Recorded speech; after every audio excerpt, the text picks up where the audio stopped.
আসসালামু আলাইকুম।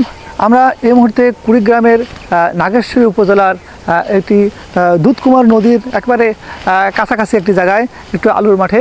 আমরা এখানে আসলাম ফসলের রোগের যে সার্ভে সেটি করার জন্য। সার্ভে করতে এসে আমরা এখানে দেখি আলুর যে মরক রোগের কিছু লক্ষণ দেখা যাচ্ছে। আমরা ইতিপূর্বে কিন্তু আমরা রংপুরের অনেক জায়গায় এই আলুর রোগটি দেখতে পারি নাই, কারণ এবছর আবহাওয়া কিন্তু মানে ভালো ছিল, বলা যায় তাপমাত্রা বেশি কমে যায়নি।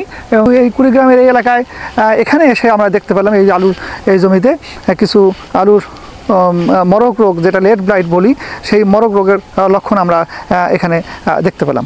আমরা এই লক্ষণটাকে একটু কাছ থেকে দেখার চেষ্টা করব। আমরা যদি দেখি, দেখুন এই যে পাতার এখানে আক্রমণ করছে, পাতার এখানে আক্রমণ করছে, দেখুন এখানে কিন্তু একটু সাদা সাদা দেখাচ্ছে পাতার উল্টা দিকে। আমরা সবসময় খেয়াল করব যে পাতার উল্টা দিকে একটু দেখার চেষ্টা করব যে সেটি সাদা হয়ে আছে কিনা। সাদা যদি হয়ে থাকে, এই ছত্রাকের মাইসিলিয়াম এবং স্পঞ্জিয়া যেটা আছে সেটা কিন্তু এখানে আছে। আমরা যদি এই লক্ষণটা দেখি, উপর থেকে মনে হচ্ছে পুড়ে গেছে এদিক থেকে, কিন্তু যখন আমরা এটা উল্টা করব, পাতার নিচের দিকটা দেখব, সেটি কিন্তু আমরা দেখব যে এখানে একটু সাদা হয়ে আছে। আমরা যদি আরও একটু ক্লিয়ার দেখতে চাই, তাহলে আমরা একটু যদি লেন্স দিয়ে দেখার চেষ্টা করি, দেখুন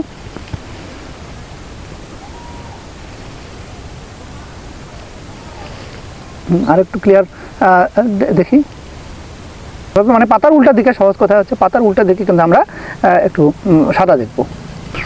ডগাগুলো, পাতাগুলো এবং সবগুলো পাতা কিন্তু এখানে মানে রোগের আক্রমণের কারণে পুড়ে গেছে বা মারা গেছে। এটি হচ্ছে একটা টিপিক্যাল লক্ষণ। আর যদি আপনার এটা অন্য কোনো কারণে হয়, নিউট্রিয়েন্টজনিত কোনো কারণ হয় বা হয়, তাহলে কিন্তু এরকম দেখব না। আমরা সাদা সাদা, পাতা উল্টা দিকে যদি সাদা থাকে, তাহলে আমরা কিন্তু বুঝবো যে এটি হচ্ছে লেট ব্লাইট রোগের লক্ষণ।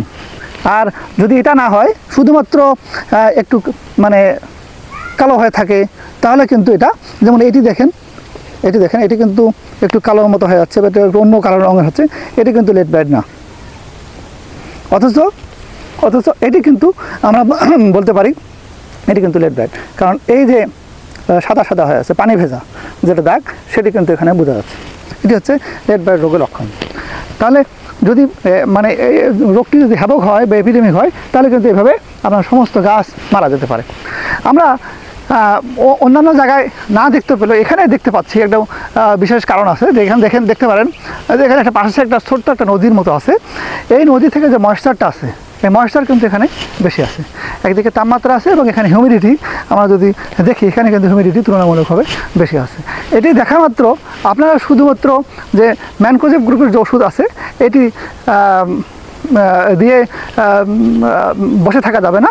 আমাদেরকে অবশ্যই এখানে অ্যাক্রোবেটামজেড বা এমিট্রাকটোডিন বা এই ধরনের সাইমোক্সিনিল, এই গ্রুপের যে সংমিশ্রণের যে ওষুধগুলো আছে, এটি কিন্তু আমাদের স্প্রে করতে হবে, নাহলে কিন্তু সম্পূর্ণ মাঠটা আমাদের শেষ হয়ে যাবে। ধন্যবাদ সকলকে।